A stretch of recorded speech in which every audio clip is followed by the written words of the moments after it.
the way that people used to live on Earth was like taking only what you need, only as much as you need and no more than that, because why would you need more when you have what you need?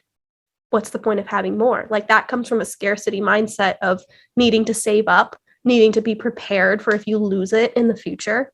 But that's not a moment to moment staying in the present way to live, because you're worried about the future. So like, if you have enough right now, let it be enough. Let it be enough. Let it be enough. Yeah. And that kind of goes back to what you said about, like, in phase 2, you don't even look at your bank account. You set everything on auto pay, and you just know that there will always be money in there. There will always be money. Yeah. If it's about to run out, more will come in. Like, you don't have to sit here and like figure it all out. Like last summer, the grocery training module project and like how that all unfolded was so satisfying in this whole realm of like, I got the idea for the training series before there was like a buyer. Like, there was no buyer. There was just me wanting to make this because it sounded fun. And then like a week later, I get emailed an RFP, a request for proposal, from like, they have a bunch of grant money and they're looking for people who want to make trainings. So I like copy, here's the course that I want to make, and they agree to pay me to make it. So like all of that unfolded after I had the idea of like, I want to make this because that sounds like fun. I want to walk that path because that's what I would walk, whether I'm getting paid or not. And then here's the payment. And then that's like, 60% of the money that I need to make this year. And that's how it came to me, was I want to make this training course because it sounds fun. Now, the physical unfolding of the training course, that's a whole other thing. And it has its moments where it's like, oh my God.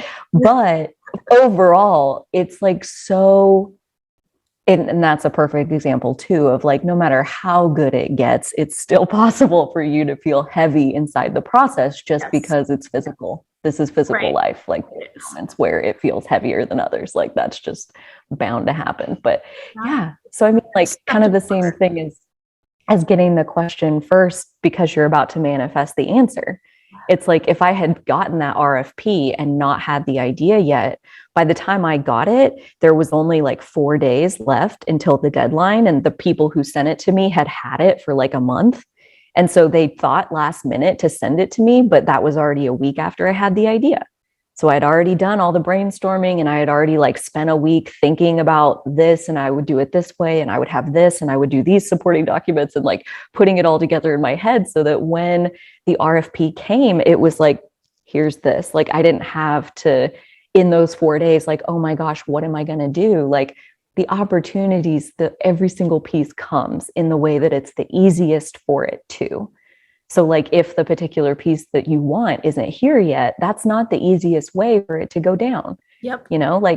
And so surrendering to our own highest self, that's the part where like, I was never cool with God because I'm like, nothing is going to control me, period. Like, like that rules from 2000 years ago, I'm going to opt out of those. Yeah, I'm good. Not me.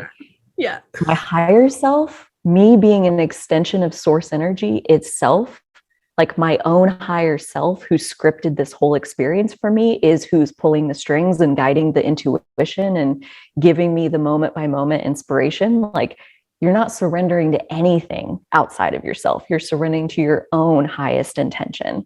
And like, oh my gosh, yes.